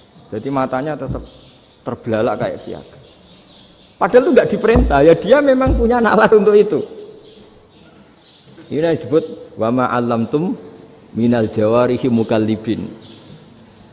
Dan dalam teori modern juga gitu. Tapi dalam hukum Islam yang dianut mazhab Syafi'i itu anjing tetap najis. Ya sudah najis ya najis, tapi ada mazhab lain yang mengatakan tidak najis. Tapi tidak usah ngurmat anjing, geger nanti kalau rektor kampus punya anjing. Tapi ilmu itu bagus untuk kelangenan kadang. Andai kan tidak ada mazhab Malik, maka kita kesulitan menceritakan Ashabul Kahfi yang hewan piaraannya itu anjing. Tapi misalnya anjing disucikan, Kita juga nanti susah menjelaskan hadis Nabi, malaikat itu tidak masuk rumah yang di situ ada apa? Anjing. Maka ilmu itu, makanya kata Imam Sa'roni, sebagian ilmu itu memang kelangenan, tapi nggak boleh jadi praktek. Tapi harus ada. Misalnya begini, contoh paling gampang. Api dalam mazhab Syafi'i kan alat pensuci hanya dua, air dan tanah. Ya saya ulang lagi, air dan tanah, yaitu tanah untuk mensucikan najis anjing. Imam Abu Hanifah menambahkan api. Mazhab Syafi'i itu agak kesulitan ketika ada batu bata dibikin dari tanah-tanah yang bercampur kotoran. Mazhab Syafi'i akan kesulitan karena di situ ada najis yang jadi materinya bata. Hukumnya gimana kalau nanti dipakai masjid? Tapi barokahnya ada beberapa mazhab. Abu Hanifah mengatakan dan api. Jadi apa tadi, air, tanah, api. Alasannya masuk akal. Ketika usatul mukminin, orang-orang mukmin yang ahli maksiat itu sebelum masuk surga, kalau dia dosanya banyak itu dibakar dulu supaya suci. Emas itu untuk memisahkan dengan materi lain juga harus dibakar. Berarti api termasuk alat. Artinya gini, batu bata yang materinya dari tadi najis sekalipun ini menjadi suci karena mengalami pembakaran. Tapi kata Imam Sa'roni, ilmu ini hanya sebagai ilmu. Jangan sampai kalau kamu mau wudhu gak ada air terus membakar diri lah, ini ribet kan. Jadi ilmu itu sebagian memang untuk kelangenan. Karena kita butuh. Andai kan tidak ada mazhab Abu Hanifah, maka kita akan kesulitan pakai bata. Yang kita tahu cara bikinnya kadang di tempat yang kotor, di tempat yang najis. Tapi karena ini ngalami dibakar, maka hukumnya suci menurut mazhab Abu Hanifah. Dan itu sering ulama itu sampai apa? Saya punya kitab fikih namanya Fardul Masail. Pengandaian ada masalah. Jadi masalah itu belum terjadi tapi diandaikan. Misalnya kayak di Texas. Bumi itu bulat bola. Texas itu kalau dibor itu pas Ka'bah. Lalu kiblatnya di mana? Bumi ini kan hanya rubuk-rubuk seperempat. Yang ada arah itu seperempat. Tapi kalau Ka'bah itu sama Texas atau Texas dengan Ka'bah itu lalu kiblatnya mana? Wong sudah bebas arah. Maka ilmu mengatakan mara'ahu muslimuna hasanan fawa indahu hasanun. Kamu jangan nuruti ilmu hakikat tapi nuruti mindset. Kalau mainstreamnya orang banyak seperti itu, mindsetnya orang sana misalnya Ka'bah sana ya ikut sana. Tapi ini tidak mewakili hakikat karena kalau yang 380 derajat itu kan terus ribet. Makanya ini kesulitan di bab-bab fikih. Ya saya ulang lagi, kesulitan di bab-bab fikih. Makanya fikih itu selalu bicara, misalnya gini, ada orang sholat. Saya ulang lagi. Setelah salam pertama dia kentut, itu sholatnya batal apa enggak? Itu lama berdebat. Yang dikatakan rukun sholat itu salam pertama. Sehingga orang kalau sudah salam pertama, maka sudah keluar dari sholat. Maka kalau kentut gak apa-apa, wong yang keluar dari sholat itu salam pertama. Tapi lalu pertanyaannya, kenapa Nabi salam 2 kali? Lalu yang kedua gunanya apa? Ribet kan, partai ini kalah pasti kalau ditanya gitu.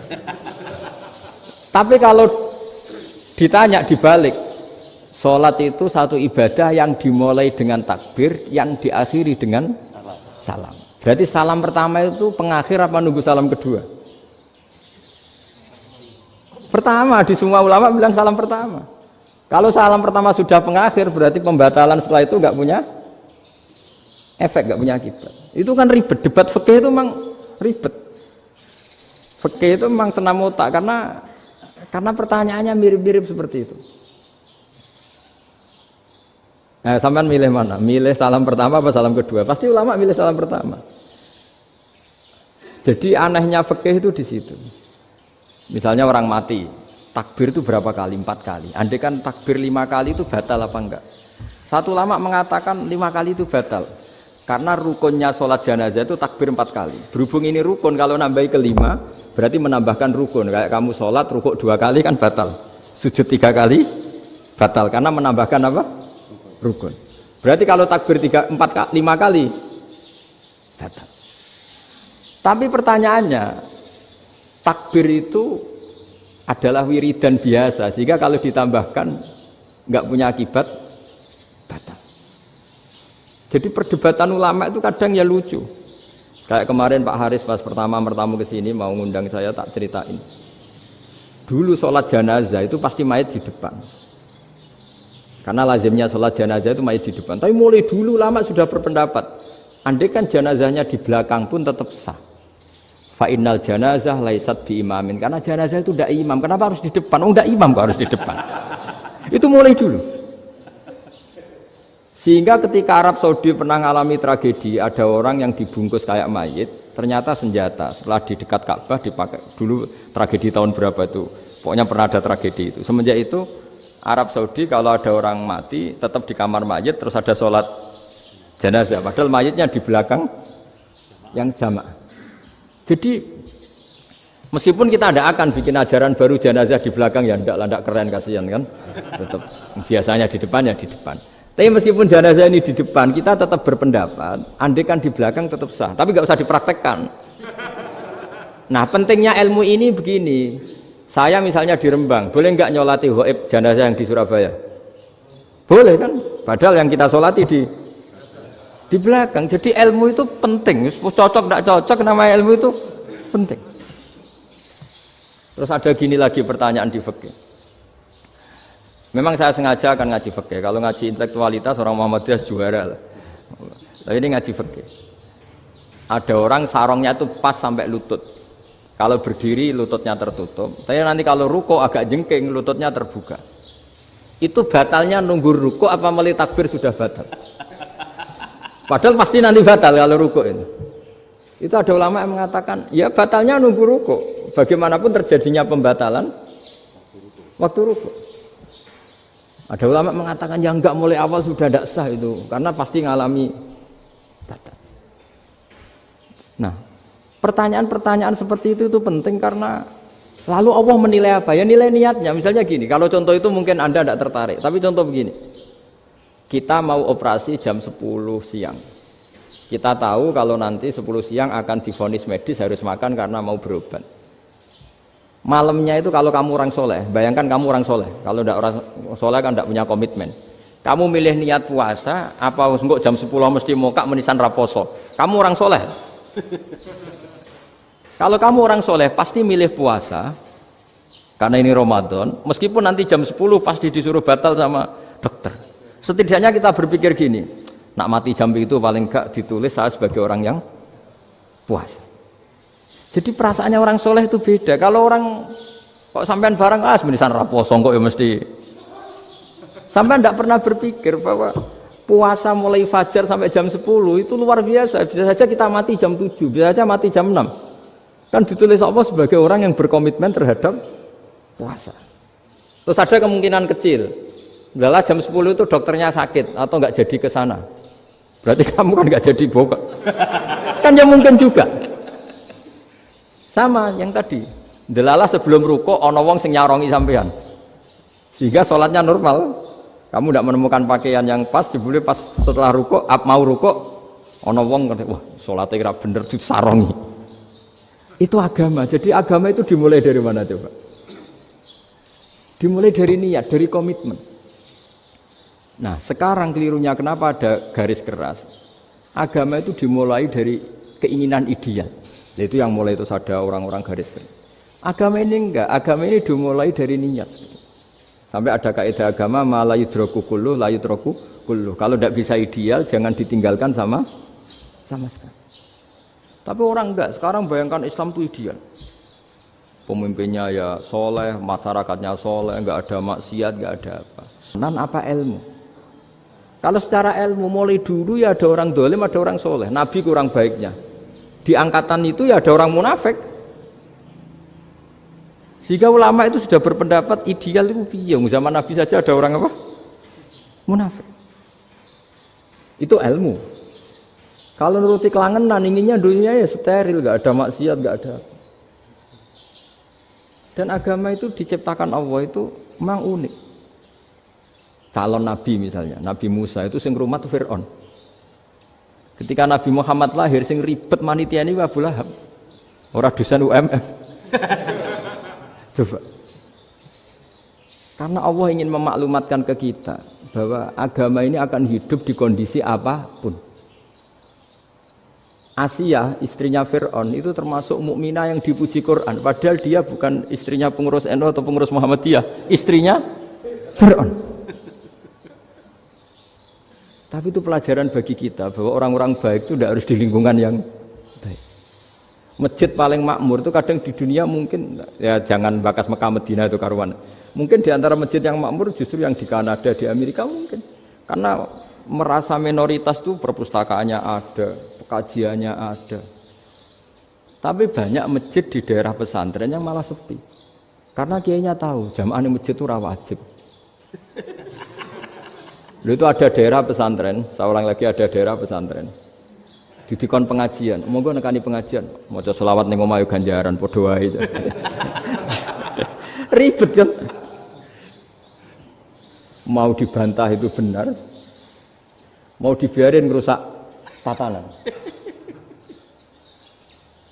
Jadi saya mohon sekali ya, jadi ilmu itu diperbandingkan supaya perbedaan-perbedaan itu biasa. Dulu Imam Malik itu punya murid namanya Imam Syafi'i. Itu dalam banyak hal. Itu perbedaannya tajam sekali. Ya saya ulang lagi, dalam banyak hal itu perbedaannya tajam sekali. Misalnya begini. Ini terakhir percontohan saya fikih, nanti dikaji sendiri. Ada seorang A'rabi, Ja'a A'rabiyun. Ini di hadis sahih diulang-ulang di semua Al-Kutubus Sittah ada peristiwa ini. Ja'a A'rabiyun ila Rasulillah sallallahu alaihi wasallam faqala ya Rasulullah ahlaktu. Qala wa ma ahlakaka? Qala wa qatu imraati fi nahari Ramadan. Ya Rasulullah, saya ini orang yang rusak. Kenapa? Saya ini hubungan intim sama istri saya ketika masih siang Ramadan. Singkat cerita orang ini dihukum berat sama Nabi. Hukumannya adalah karena dia membatalkan puasa ketika dengan hubungan intim. Sama Nabi dihukum, kamu harus merdekakan budak.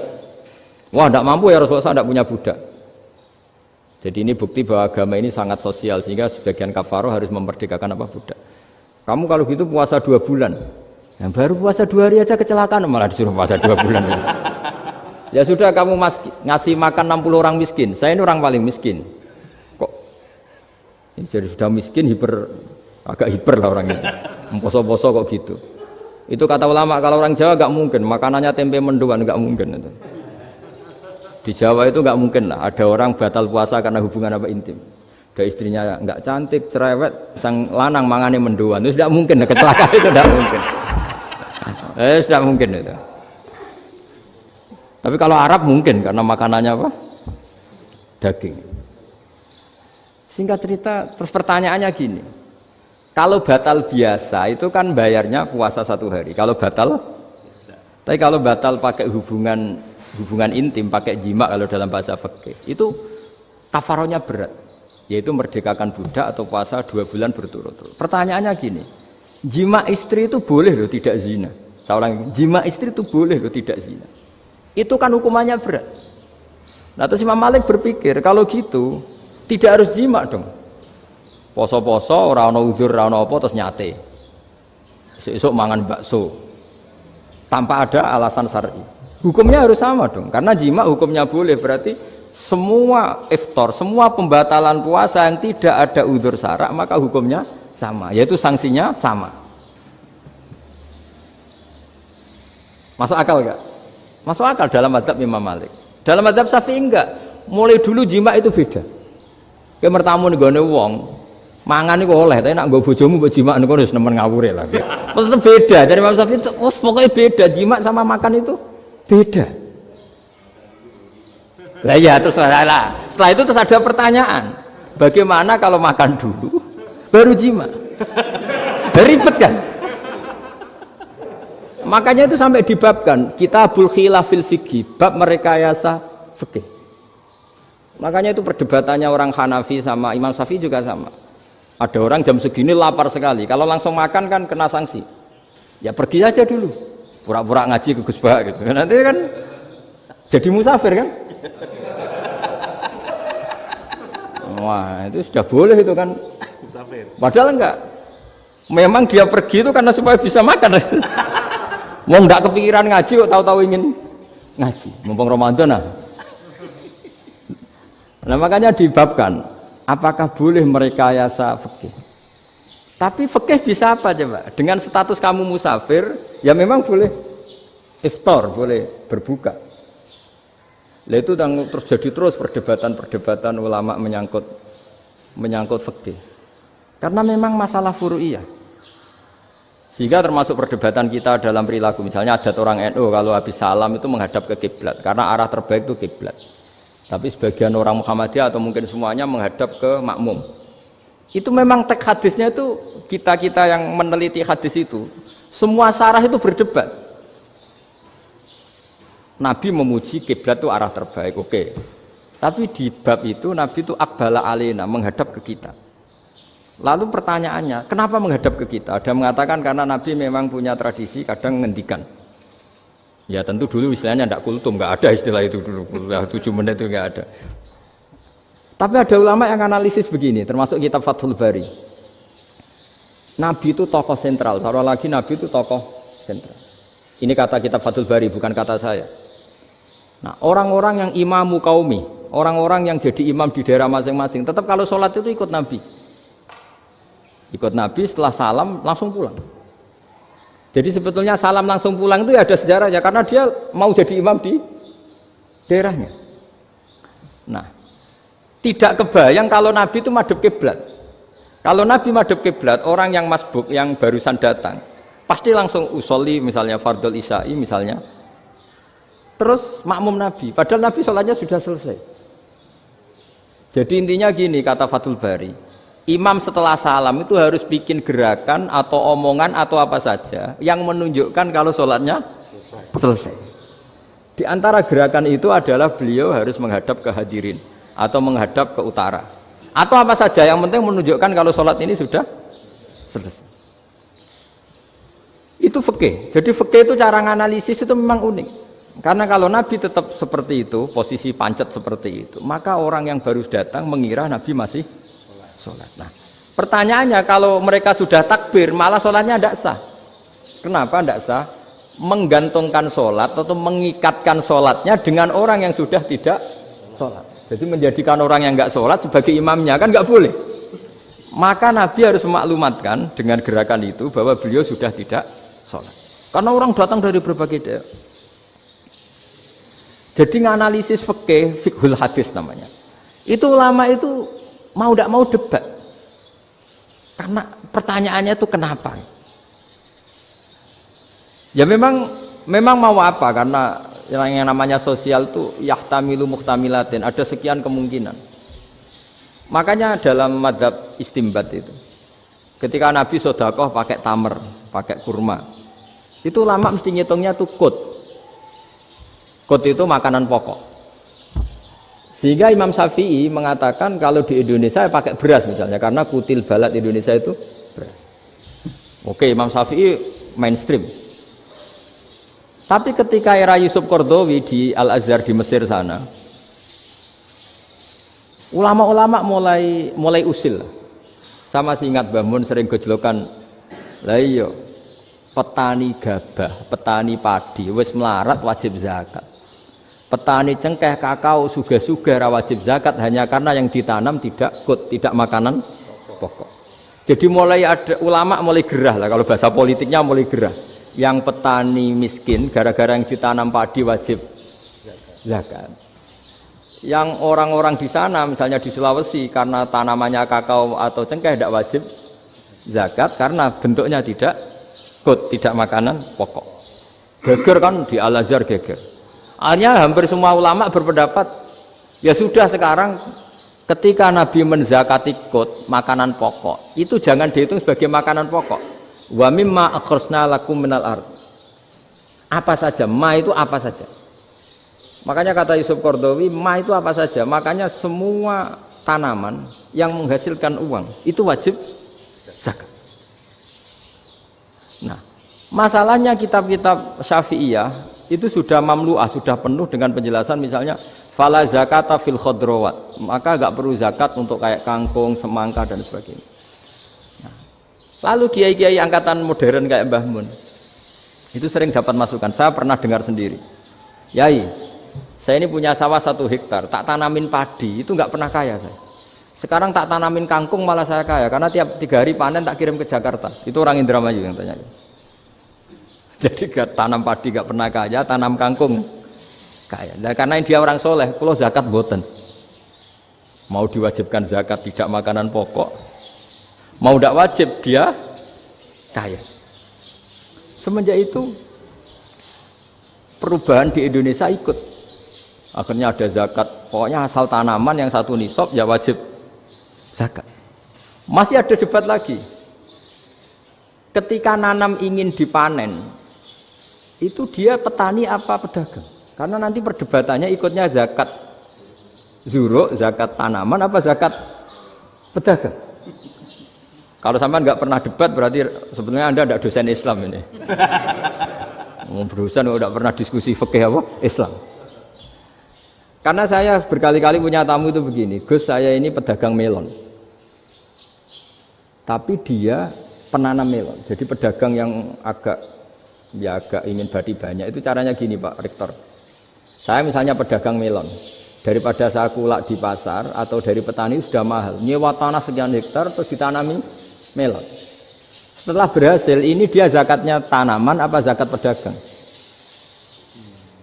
Karena dia nanam itu mentalnya sudah pedagang. Padahal nanti zakatnya beda kan?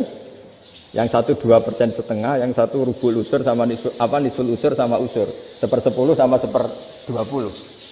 Kalau zakatnya zuruk kan 1/10 atau 1/20. Yang 1 rubul usur, kira-kira 2,5. Saya ulang lagi ya. Jadi di era modern itu kita jadi bingung, pedagang tapi gayanya petani, petani tapi hakikatnya. Jadi gampangannya gini ya, kalau saya pedagang beras, kok saya kaya raya, itu mendingan nyewa sekian hektar untuk ditanamin beras, padi ya, daripada tengkulak, daripada beli.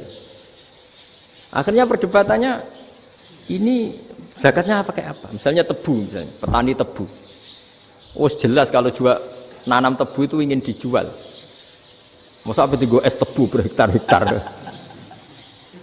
Lah kira-kira kalau menurut jenengan ini zakatnya zakat apa? Tijarah apa zakat tanaman? Mentalnya tijarah, mentalnya pedagang. Nah ini saya hanya mau cerita. Khilaf, kadang-kadang orang angen-angen. Khilaf itu nggak mungkin enggak. Ya sama seperti NU dan Muhammadiyah selalu khilaf awal Ramadan. Itu memang nggak bisa nggak khilaf. Misalnya begini, saya beri contoh ya. Karena kadang yang khilaf juga nggak pernah belajar. Lucu kan? Tak beri contoh ya. 2001 itu abad keberapa coba? Tahun 2001. Abad 21 abad 20? Abad 21. Jadi meskipun terpaut 1 tahun, padahal abad itu 100 tahun. Nah, pikirannya orang-orang Muhammadiyah seperti itu. Hilal kalau sudah melewati garis ufuk, meskipun setengah derajat atau 1 derajat itu sudah ikut bulan berikutnya. Sehingga ya sudah meskipun sekian derajat sudah dianggap Ramadan. Nah pikirannya orang NU enggak. Harus ru'yah bil fi'li. Itu sebetulnya lagi-lagi sebenarnya enggak masalah NU dan Muhammadiyah, itu di kitab-kitab ya seperti itu. Kita ini enggak biasa goblok ya. Artinya kita yang keluarga kiai tahunya kunut mazhab Hanafi, enggak kunut mazhab Syafi'i. Tapi tahu-tahu ini mazhab NU, ini mazhab itu aneh itu menurut kita ini anggap apa? Mana ada Muhammadiyah jadi mustahid, mana ada NU jadi mustahid. Jadi sebetulnya orang tahu semua lah kalau Abu Hanifah itu tidak kunut, Imam Syafi'i itu kunut. Imam Syafi'i pernah main di masjidnya Abu Hanifah ya tidak kunut, ditanya kenapa tidak kunut? Jenengan itu presiden kunut, tidak sanggup mati Abu Hanifah. Dulu biasa aja. Sekarang geger, ya karena tidak punya kegiatan. Sebenarnya itu nggak masalah, mulai dulu biasa. Saya teruskan ya. Nah, menurut mayoritas ulama nunggu ru'yah bil fi'li. Ru'yah bil fi'li itu gini. Mata telanjang bisa melihat karena agama ini menggantungkan perintah itu sama melihat. Kalau kamu tidak melihat itu bagaimana kena hukum? Ibarat gini, Pak Rektor datang ke rumah saya tapi saya nggak tahu. Kena nggak saya hukum harus menghormati? Dia datang nggak sembunyi-sembunyi. Saya kena hukum harus menghormati ya kalau melihat, kalau enggak ya enggak. Tapi Pak Rektor tetap bilang Itu tapi saya hakikatnya datang, jadi saya datang itu. Itu kan ribet. Akhirnya ya sudah itu nggak ada khilaf sampai mati ada khilaf karena yang satu menggantungkan hukum itu digantungkan sama tahu. Kalau tidak tahu ya, misalnya baju saya ini hakikatnya ada najis, pas sholat saya tidak tahu. Sholat saya sah apa enggak? Sah. Karena hakikatnya ya memang saya tidak tahu. Tapi hakikatnya ada najis apa enggak? Ada. Ya sudah itu sama-sama masuk akal. Ada lagi khilaf yang senam otak. Fasyamu salasati ayamin fil haji wa sab'atin idza raja'tum. Singkat cerita ada satu pelanggaran haji yang kata Allah kafarohnya itu puasa 3 hari sama 7 ketika kamu pulang, idza raja'tum, ketika kamu pulang. Dalam mazhab Syafi'i yang namanya pulang itu yang haji sudah sampai rumah. Di mana-mana pulang itu ya sampai rumah. Dalam mazhab Abu Hanifah enggak, ketika orang sudah balik kanan dari Arab Saudi, dari Mekah, ya namanya sudah pulang. Misalnya gini, ini Pak Rektor pamit saya, Pak Haris. Gus, Pak Haris mana? Ya sudah pulang kata saya, padahal sampai pandangan sampai depan. Tapi bagi keluarganya belum pulang. Lah lalu idza raja'tum ketika pulang itu bahasanya siapa? Bahasa istrinya apa bahasa yang ditamoni? Kamu ditamoni orang, terus kamu tamunya mana? Sudah pulang. Tapi tanyakan istrinya, belum pulang. Khilaf-khilaf gini kok jadi geger itu kan goblok banget maksudnya itu. Jadi biasa, gitu itu biasa. Jadi ya karena memang ini bukan masalah akidah, ini masalah furu'iyah, masalah fikih itu masalah furu'iyah. Mau tidak mau harus beda. Misalnya di sholat juga gitu. Wa ayu qu'udin qu'adal musolli sohat sholatu. Duduk dengan gaya apapun itu sholatnya sah. Sehingga sampean kalau haji atau umroh, orang Arab itu jenenge duduk ngenak awak di kursi. Duduk sopan ya hanya orang Indonesia loh. Kalau sholat itu masih duduk ala orang tahiyat. Kalau sampean di Mekah, duduknya pakai apa coba? Kursi ya? Oh enak sholat duduk. Karena memang takbirnya di fikih dengan duduk gaya apa saja sah. Makanya sengenak awak duduk di kursi. Ribet kan? Mau tidak disahkan itu namanya duduk. Mau disahkan masa iya soal Allah kok duduk santai-santai gitu. Tapi mau apa? Ini fikih. Ya saya ulang lagi ini fikih. Fikih itu ya sudah ini fikih. Makanya kalau ulama berdebat misalnya Abu Hanifah berpendapat sholat itu wajib baca Fatihah apa asal Quran. Dalam mainstreamnya ya Fatihah karena la sholata liman lam yaqra' bi Fatihatil kitab. Tapi cara Abu Hanifah enggak. Faqra'u ma tayassara minal Qur'an, bacalah apa saja yang mudah bagi kamu, asal itu Quran. Sementing gak gending Jawa, gak nyanyi lah gitu. Ya sudah mau apa coba? Jadi ya susah memang kalau fikih itu ya sudah seperti itu. Ada lagi yang masih ekstrim misalnya. Yang namanya menyembelih hewan itu gimana coba? Dari hidup ke mati apa pasti mati disembelih? Cara mazhab Imam Syafi'i yang namanya menyembelih itu penyembelian harus menjadi sebab kematian. Itu yang sah. Saya lagi penyembelian menjadi sebab kematian yang syar'i. Sehingga beliau mensyaratkan hewan yang disembelih ini masih punya hayatun mustaqirrah, punya kehidupan yang normal. Sehingga kalau nggak disembelih ya hidup. Sehingga kalau ada hewan ketabrak truk kejet-kejet mesti mati ini buat sembelih. Itu nggak sah karena nggak usah disembelih ya wes mati kan. Karena ini hanya nunggu koordinasi Israel kan, dia kejet-kejet itu kan prosedur itu. Tapi tidak disembelih pun mati. Tapi cara mazhab Malik enggak. Pokoknya anggere jek duwe nyawa jenenge kewan urip. Dengan kamu sembelih berarti matine mergo mbok sembelih. Meskipun nanti ya enggak usah disembelih ya mati. Coba hitung secara ilmu matematika. Kalau enggak disembelih hidupnya 5 menit. Gara-gara kamu sembelih hidupnya langsung mati. Terus dia matinya, cara di persidangan matinya disebabkan apa? Disebabkan disembelih apa kecelakaan? Loh, ya debat toh kamu. Sama-sama UMM aja debat.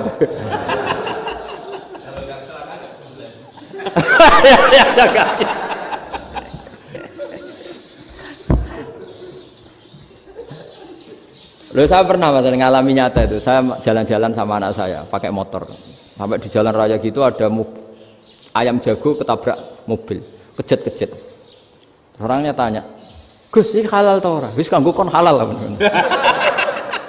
Suatu saat dia nggak terima kan, tanya, kenapa Gus? Ya nak kiai ra pantes, masuk kewan mesti mati nek tak sembelih. Nak kiai pantes kata. Karena aku tahu kamu tuh gak kiai, mesti motifnya itu mergo jago, jajal cilik gak mau takokno. Ada kan ayam itu bayi kan gak ditanyakan. Kejet-kejet mati rak lah wong cilik wae. Tapi masalahnya ini kan jago. Eman itu. Tapi secara fikih pertanyaannya tadi. Hewan yang sudah tidak punya hayatun mustaqirrah, dia hanya punya al-hayat al-ittiroriyah, dia punya harokah ittiroriyah. Dia mati kejet-kejet memang prosedur mati harus seperti itu. Mbok kecelakaan kayak apa, kalau mati kan kejet-kejet dulu. Nah ketika kejet-kejet ini pertanyaannya ini kan hidup apa mati namanya? Enggak, namanya hidup apa mati? Pas kejet-kejet itu hidup. Cara Imam Malik itu hidup. Ya sudah, kalau hidup disembelih ya halal. Karena misalnya nanti kalau nggak disembelih matinya kan 2 menit lagi. Gara-gara disembelih mati sekarang. Tetap penyebab kematian itu nyembelih. Penyembelian ini sebab kematian. Tapi kalau Imam Syafi'i enggak, cara berpikir wes nemen, paling roh besok kaget langsung mati. Kalau gitu berarti kamu nyembelih barang mati. Jadi fikih itu kadang unik. Makanya ketika ngitung fikih itu unik ya. Orang keluar mani wajib apa? Mandi kan. Terus Imam Syafi'i ditanya, kenapa kalau orang kelahiran juga harus mandi? Namanya nifas. Fa innal walada waliyun munakidun. Ya, anak ya mani yang menggumpal. Bedanya apa anak dengan mani itu? Jadi fikih itu kadang lucu, di rungok-rungokno tenan juga lucu. Keluar mani wajib mandi. Berarti kalau keluar anak ya wajib mandi karena hakikatnya anak adalah mani yang mengkristal. Terus usia sudah didusan macam-macam itu kan hakikatnya mani. Itu fikih. Nah, terus ditanya, kenapa kalau lahir langsung mati tidak wajib disolati? Ya jawabannya Mas Syafi'i lucu. Di mana-mana sholat itu nyolati mayit. Yang namanya mayit itu pernah hidup terus mati. Kalau itu ndak mayit ya sudah. Jadi kadang, nah iya kan disebut sholat mayit. Yang namanya mayit itu apa? Pernah hidup. Nah ini kan ndak pernah hidup. Maka ya sudah seperti itu. Jadi nggak khilaf itu ndak mungkin. Nah, kalau qit'atul lahmin, kalau hanya potongan daging, mungkin wah itu tidak manusia karena qit'atul lahmin. Sekarang pertanyaannya, kalau sudah berbentuk manusia, meskipun tidak pernah hidup, nah ini mulai perdebatan karena melihat tidak pernah hidup itu nggak memenuhi syarat, tapi melihat ini sudah suratu adamiyin, bentuknya sudah. Nah kira-kira gitu perdebatan fikih. Makanya dulu awal mula zaman sahabat itu sudah debat. Masyhur kan. Nabi ada kontingen ke Bani Quraidah. Ya kalau kira-kira saya minta Pak Rektor kamu jangan kalau ke Malang jangan sholat asar kecuali sampai Tuban. Sebelum Tuban ternyata matahari mau tenggelam. Terus Pak Rektor milih, wah sudah sholat di Bulu. Padahal belum Tuban. Padahal saya bilang jangan sholat asar kecuali di Tuban. Yang Pak Haris enggak, tetap sholat di Tuban meskipun matahari sudah tenggelam. Karena Nabi menyebut Tuban. Singkat cerita, zaman itu kan Bani Quraidah. La tusolliyanal asra illa fi Bani Quraidah. Kalian semua jangan sholat asar kecuali sampai Bani Quraidah. Ternyata di tengah perjalanan matahari sudah mau tenggelam, kira-kira kurang 2 menit atau 3 menit. Sahabat-sahabat, sudahlah kita sholat asar di sini. Kalau sampai sana pasti sudah tenggelam. Separuh sholat. Yang separuh enggak, kata Nabi harus di Bani Quraidah. Ya sudah nunggu di Bani Quraidah meskipun matahari sudah tenggelam. Singkat cerita 2 kelompok ini matur, ya Rasulullah kita ngalami ini perdebatan gini-gini. Di semua riwayat di hadis-hadis sahih disebut falam yu'annif wahidan minhuma. Nabi tidak menyalahkan salah satunya atau enggak menyalahkan dua-duanya. Itu bahasa Indonesia juga ribet, yang benar gimana itu? Enggak menyalahkan salah satunya, apa enggak menyalahkan dua-duanya? Gimana bahasa benarnya? Salah satunya. Salah satunya itu dua-duanya? Ya. Enggak, kalau bahasa Indonesia tidak menyalahkan Kedua-duanya. Kedua-duanya apa salah satunya yang benar? Kedua-duanya. Kedua-duanya. Bahasa Indonesia itu ya kadang ruwet ya. Orang pinter kayak Pak Habibie itu namanya ya orang luar biasa. Nanti sekolahnya orang-orang idiot itu ya sekolahan luar biasa. Orang pinter banget bahasa Indonesianya ya luar biasa. Kalau sekolah untuk orang-orang yang idiot juga luar biasa. Jadi kalau dipuji luar biasa itu gak jelas nih luar biasa ya. Gak jelas kadang bahasa kita ini kadang ya gak jelas. Nah itu gak menyalahkan dua-duanya apa salah satunya? Keduanya, tidak menyalahkan kedua-duanya. Misalnya dibahasakan nggak menyalahkan salah satunya, benar apa salah? Benar, benar, ya sudah benar semua. Jadi itu bukti bahwa ijtihad itu boleh. Saya ulang lagi, bukti bahwa ijtihad itu boleh. Padahal ini jelas, yang satu harus sholat asar, padahal matahari sudah tenggelam. Makanya di antara fikih unik itu begini. Saya ulang lagi fikih unik. Saya menyaksikan betul ketika ada orang tanya Mbah Mun saya ini Kopassus. Kadang latihan itu sampai waktu zuhur habis. Saya harus bagaimana? Jawabnya Mbah Mun itu unik. Sementing ojo ngosor sholat. Engkau yojo niat jamak. Atok kodok katanya. Singkat cerita terus orang ini diskusi sama saya karena ini ya alim pernah mondok. Kenapa qashar tidak boleh? Karena qashar itu ekstrim, merubah bentuk sholat dari 4 menjadi 2. Maka alasannya harus jelas. Harus jelas itu orang yang latihan di Kopassus itu kan dia sudah berasrama di situ. Berarti dia sudah tidak musafir karena asramanya di situ, sudah mukim. Kalau dia qashar itu merubah bentuk sholat dari 4 menjadi 2. Merubah itu ekstrim. Tapi kalau dia qadha itu hanya mengakhirkan sholat dari waktunya. Kira-kira kalau kamu jadi malaikat ekstrim mana? Merubah sama menunda? Ekstrim merubah kan? Karena 4 menjadi 2. Terus ojo jamak takdim tapi jamak takhir. Itu juga penting. Bagi pengkaji fikih itu penting. Kalau jamak takhir itu salah-salah sidik ora pati popo. Kenapa? Kan mirip duhur qadha. Kalau jamak takhir kan tapi kalau jamak takdim asar kok di waktu duhur ekstrim mana? Perubahan takhir sama takdim itu ekstrim mana? Ekstrim takdim karena melakukan sesuatu belum waktunya. Belum waktunya. Jadi itu memang ya memang tadi kajian-kajian fikih itu memang unik. Karena bagi ahlinya, saya ulang lagi tapi ini saya ulang lagi bagi ahlinya. Makanya ketika Nabi menjamak sholat ketika nusuk, ketika haji itu kata Imam Syafi'i lis safar. Karena Nabi pergi jauh karena rumahnya Madinah. Tapi resikonya fatwa itu adalah orang Mekah nggak boleh jamak karena kawasannya nggak sampai 90 kilo lah kalau sekarang mungkin. Tapi kalau tahu Imam Malik nggak, jalin nusuk sehingga orang Mekah pun yang haji ya boleh jamak karena alasan jamaknya karena nusuk, karena haji bukan karena jarak. Terus diteruskan lagi. Kalau karena pergi boleh jamak, memangnya pergi itu kenapa? Karena repot. Nah itu masalah kan masakoh. Nah, terus mulai ada orang-orang yang ngawur kan resepsi jamak ribet. Wes resepsi duit utangan kan capek. Wah itu sudah jamak. Ribet kan. Jadi kalau sudah illatul hukmi itu sudah mesti bikin masalah. Kalau sudah illatul hukmi itu pasti bikin masalah. Nah, pertanyaannya jamak itu masih gampang karena bentuknya sholat masih 4.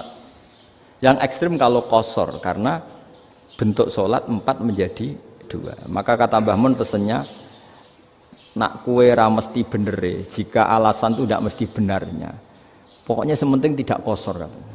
Juga tidak jamak takdim karena qashar ini kan merubah bentuk sholat kan ekstrim. Jamak takdim juga ekstrim karena mendahulukan sholat sebelum waktunya. Kalau jamak takhir kan biasa, kalaupun salah kan mirip kodok. Ya mirip kodok biasa kan. Nah ini saya cerita, jadi fikih itu bagi ahlinya itu memang punya konsekuensi yang seperti itu. Makanya pertanyaannya misalnya bagaimana hukumnya penyembelihan lewat mesin? Ya ribet kan.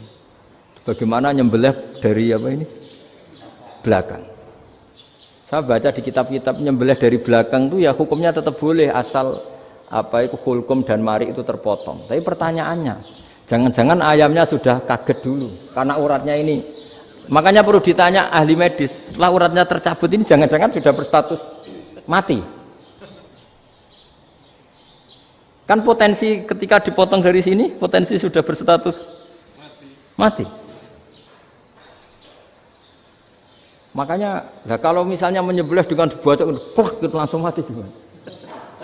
Itu tetap ada dokhtoh, kalau dalam bahasa fikih dokhtoh. Dia terkaget, begitu, ada dokhtoh karena nggak bisa bernafas terus mati. Berarti kelangsungannya bangkai.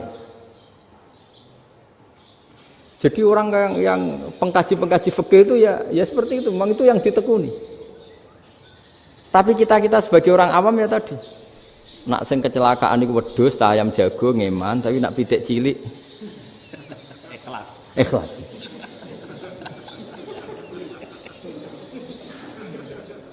Makanya ada pertanyaan orang-orang, saya pernah ditanya itu ya bingung tenan. Gus, kalau ada orang mati oplosan misalnya, jenengan datang sholat enggak? Ya datang sholat kan, dia orang mukmin, saya tetap sholat. Kenapa? Ya kan matinya oplosan. Tapi andaikan tokoh yang mati, kamu sholat enggak? Ya sholat kan dia tokoh. Jadi ribet. Fikih itu ribet. Makanya Imam Nawawi nanti ngendikan gini. Ada orang ngundang Nabi, ya Rasulullah, saya mohon nyolati ini. Nabi tanya, punya utang enggak? Punya. Nabi, saya enggak mau nyolati mayit yang punya utang. Terus ada sahabat datang, ya Rasulullah, utang itu tak ambil alih kami. Berarti dia sudah tidak punya utang. Terus Nabi kerso nyolati. Pertanyaannya, utang itu hal yang boleh. Saya ulangi, utang itu hal yang boleh. Tapi kenapa Nabi se-ekstrim itu? Tapi ketika Nabi mau kondur itu ngendikan gini, ini PR ya bagi UMM ini PR ya. Nabi sebelum kondur bilang gini, sallu ala sahibikum. Jong saya tidak nyolati ini, tapi tolong ini disolati. Terus kata Imam Nawawi, dianalogikan atau dikiaskan siapapun pelaku dosa besar atau mati dalam keadaan tidak benar, misalnya pas dugem mati, pas oplosan mati, itu sebaiknya tokoh-tokoh itu enggak nyolati karena nanti dianggap penghormatan. Misalnya ketua PP Muhammadiyah rektor nyolati wong mati oplosan kan keren. Mati oplosan disolati rektor. Ya sudah, tapi kalau nggak disolati nanti ada tradisi yang keliru, yaitu janazatul muslim tidak ngalami disolati. Padahal siapapun yang muslim, janazahnya harus disolati. Makanya setengah-tengah, ya rasa rektor lah, satpam, pokoknya kudu tetap ada yang sholat gitu. Itu kata Imam Nawawi. Jadi ketika ada orang mati nggak benar, itu sebaiknya tokoh-tokohnya nggak ikut nyolati, tapi awamun nas, orang kebanyakan ikut sholat. Jadi fikih itu agak jelimet karena tadi ketika tokoh ini nyolati, pertanyaannya bedanya apa mbek sing mati ning masjid mbek mati oplosan? Karena sama-sama semua orang nyolati kan, tidak ada sanksi sosial itu. Tapi ketika nggak disolatkan sama sekali, wah lebih parah lagi. Ini ada janazatul muslim tidak disolati.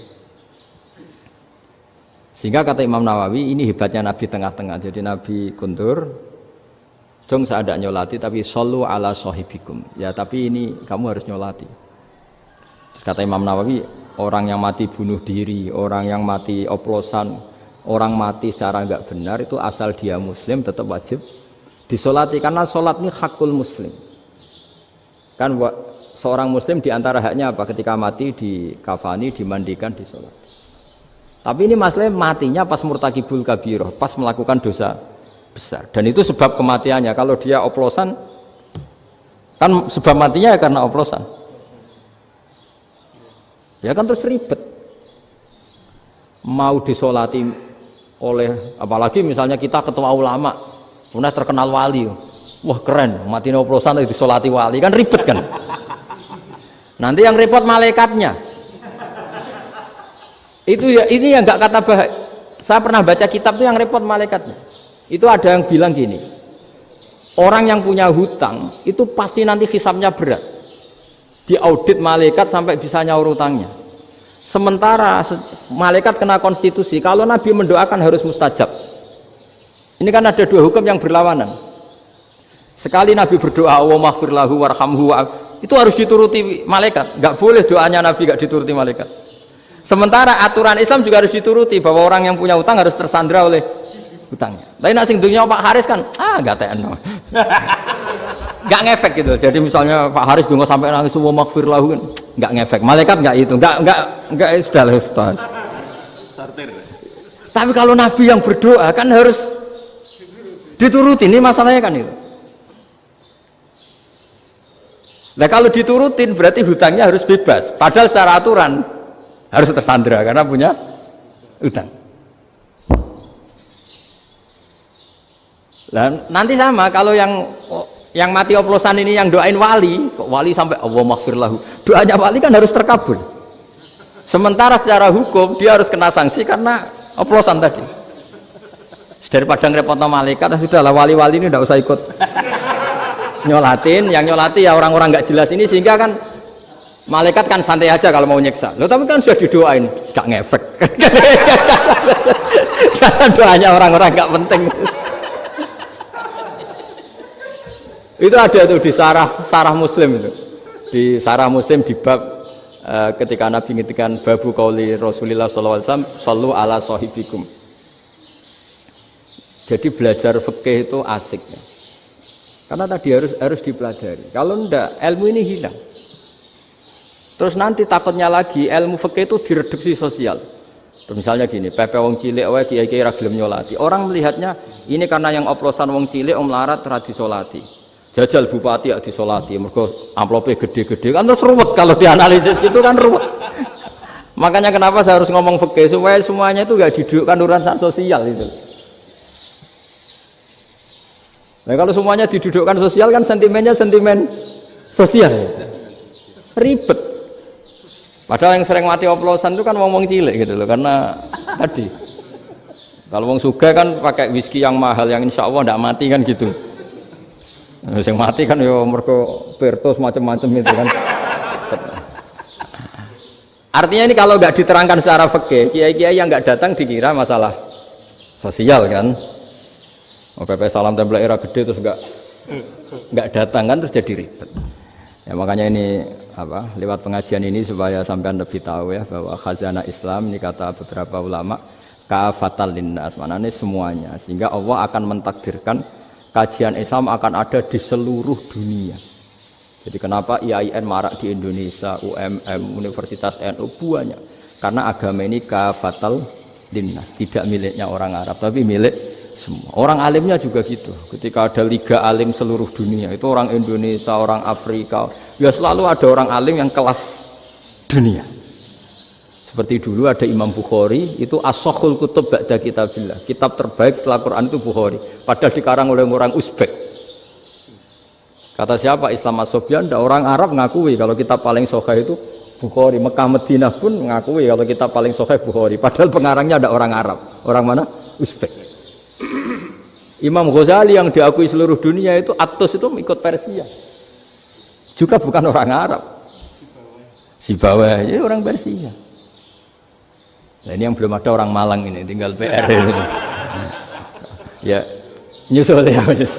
Ya saya kira demikian. Assalamualaikum warahmatullahi wabarakatuh.